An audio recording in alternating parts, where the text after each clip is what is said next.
সামনে কি হবে তদন্ত হবে।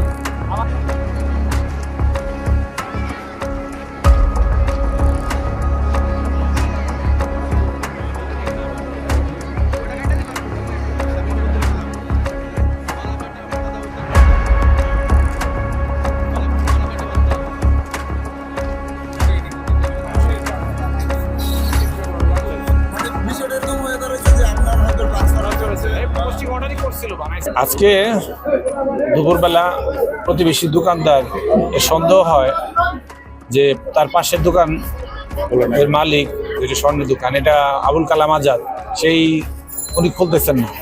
সন্দেহ হতে তিনি ট্রিপল নাইনে কল দেন।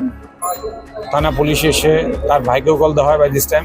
তার ভাই সহ এসে খুলে দেখে যে আবুল কালাম আজাদের গলা কাটা লাশ।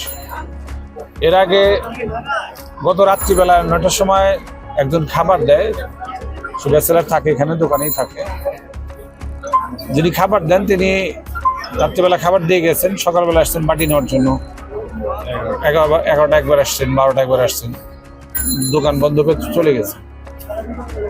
এখন এই দোকানের মালিক এভাবে কেন খুন হবে, এটি অবশ্যই গভীরভাবে ভাবিয়ে তোলার বিষয়। যারা উত্তেজনার বয়সে কোনো কারণে এই অপরাধগুলো ঘটিয়ে থাকে, আমাদের ডিটেট কিন্তু ঠিক হয়ে যাচ্ছে। এই ঘটনা আমরা ইনশাল্লাহ ডিটেট করে ফেলবো এবং আইনের আওতায় নিয়ে আসবো।